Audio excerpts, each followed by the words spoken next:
Educate hub में आपका स्वागत है। आज हम बात करने वाले हैं एंटोन चेखोव के एक बहुत ही मशहूर और मज़ेदार नाटक के बारे में जिसका नाम है द प्रपोजल। ये कहानी जितनी फनी है उतनी ही कह सकते हैं थोड़ी सी अजीब भी है। तो चलिए इसका पूरा सारांश समझते हैं।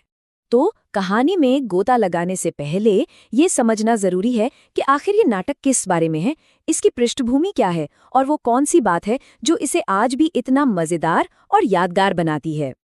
ये नाटक जो 1888-89 में लिखा गया था, असल में उस समय के समाज पर एक कटाक्ष है। चेखोव हमें दिखाते हैं कि कैसे अमीर जमींदार परिवारों के लिए शादी का मतलब प्यार नहीं बल्कि एक बिजनेस डील हुआ करता था। मतलब मकसद दिल मिलाना नहीं बल्कि जमीन जायदाद को मिलाना था। और इसी बात पर उन्होंने बड़ा जबरदस्त व्यंग्य किया है। अब मिलिए कहानी के 3 महारथियों से। ये ऐसे किरदार हैं जो छोटी छोटी बातों का बतंगड़ बनाने में माहिर हैं। सबसे पहले हैं स्टेपन चुबुकोव, एक जमींदार। फिर हैं उनकी 25 साल की बेटी नतालिया स्टेपनोवना। और तीसरे हैं आइवन लोमोव, जो उनके अमीर पड़ोसी तो हैं पर साथ ही बड़े शक्की मिजाज के और हमेशा घबराए रहने वाले इंसान हैं। तो चलिए अब सीधे आते हैं कहानी के मेन पॉइंट पर, शादी का प्रस्ताव। यहीं से सारी कहानी शुरू होती है। एक ऐसा इरादा जो इन तीनों की जिंदगी में एक छोटा मोटा भूचाल हिला देता है।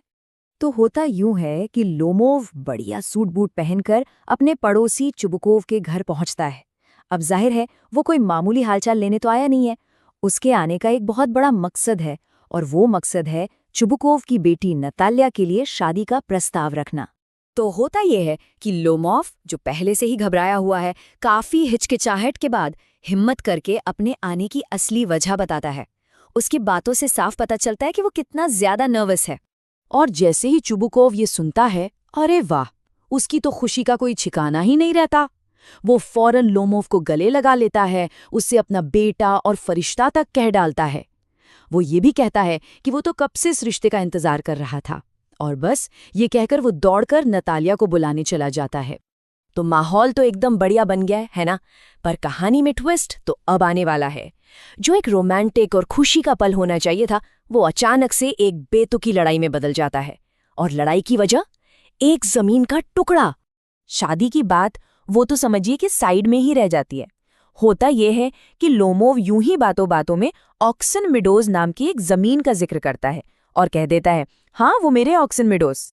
और बस इतना सुनना था कि नतालिया फौरन उसकी बात काट देती है। वो कहती है, क्या मतलब तुम्हारे, वो तो हमारे हैं। और यहीं से शुरू हो जाता है इन दोनों के बीच बचकानी लड़ाइयों का पहला राउंड। अब लोमोव की तो पहले से ही घबराहट से हालत खराब रहती है। उसका दिल जोर जोर से धड़कने लगता है। वो भी गुस्से में चिल्लाकर कहता है, नहीं, ऑक्सन मेडोज मेरे हैं। और फिर वो पूरी कहानी सुनाने लगता है कि कैसे उसकी चाची की दादी ने वो जमीन उसके परिवार को दी थी। अब ऐसे में चुबुकोव को बीच बचाव करना चाहिए, है ना? पर नहीं, वो तो मामले को शांत करने के बजाय उल्टा अपनी बेटी का साइड लेते हैं और इस आग में घी डालने का काम करते हैं। लड़ाई और भी ज्यादा बढ़ जाती है। खैर, जैसे तैसे जमीन वाला झगड़ा थमता है। लगता है कि चलो अब सब ठीक हो जाएगा, पर ऐसा होता नहीं है, क्योंकि अब एक नई और शायद पहले से भी ज्यादा बेतुकी बहस शुरू होने वाली थी। और इस बार का टॉपिक था कुत्ते। तो झगड़े के बाद लोमोव गुस्से में चला जाता है। तब चुबुकोव से नतालिया को पता चलता है कि अरे, वो तो शादी का प्रस्ताव लेकर आया था। बस ये सुनते ही उसके तो होश उड़ जाते हैं। वो एकदम घबरा जाती है और अपने पिता पर चिल्लाने लगती है कि उसे अभी इसी वक्त वापस लेकर आओ। तो लोमोव वापस आता है। अब नतालिया बात को संभालने की और वापस पटरी पर लाने की कोशिश करती है। वो शिकार के बारे में बात शुरू करती है ताकि माहौल ठीक हो सके। लेकिन किस्मत को कुछ और ही मंजूर था। ये कोशिश भी उन्हें एक नए झगड़े की तरफ ले जाती है। और ये नया झगड़ा था उनके शिकारी कुत्तों को लेकर। लोमोव के कुत्ते का नाम था गैस और नतालिया के कुत्ते का स्क्वीजर। अब बहस इस बात पर छिड़ जाती है कि किसका कुत्ता बेहतर शिकारी है। दोनों अपने अपने कुत्ते को बेस्ट बताते हैं और दूसरे के कुत्ते में 100 कमियां निकाल देते हैं। ये बहस इतनी बढ़ जाती है कि बात पर्सनल हो जाती है। वो कुत्तों की नस्ल से लेकर उनके जबड़े की बनावट तक पर लड़ने लगते हैं। नतालिया कहती है, मेरा स्क्वीजर तुम्हारे बेवकूफ गैस से 100 गुना बेहतर है। मतलब कोई भी पीछे हटने को तैयार नहीं था। तो अब ये झगड़ा और हंगामा अपने पीक पर पहुंच जाता है, और इसके बाद जो होता है यानी नाटक का क्लाइमैक्स, वो इन लड़ाइयों से भी ज्यादा ड्रामेटिक और मजेदार है। इस सारी चीख पुकार और टेंशन के बीच लोमोव की हालत फिर से बिगड़ने लगती है। उसका दिल तेजी से धड़कने लगता है और वो चिल्लाता है, मैं गिर रहा हूँ, मैं गिर रहा हूँ, और बस वो बेहोश हो जाता है। अब नताल्या और चुबुकोव को लगता है कि लोमोव सच में मर गया। दोनों के हाथ पैर फूल जाते हैं। नताल्या रोने लगती है कि हाय मेरी तो जिंदगी बर्बाद हो गई, और चुबुकोव कहता है कि अब तो मुझे खुद को गोली मार लेनी चाहिए।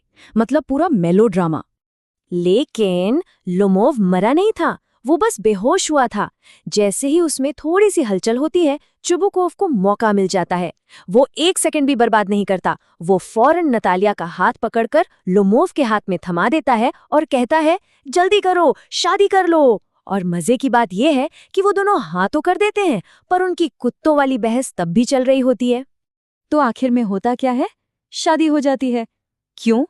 प्यार की वजह से? नहीं, बल्कि इसलिए क्योंकि ये आर्थिक रूप से दोनों परिवारों के लिए एक फायदे का सौदा था।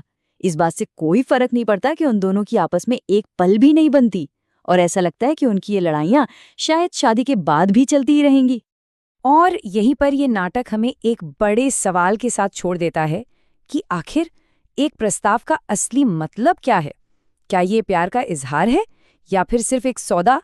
ये स्टोरी यहीं पर समाप्त होती है। उम्मीद है आपको ये मजेदार सारांश पसंद आया होगा।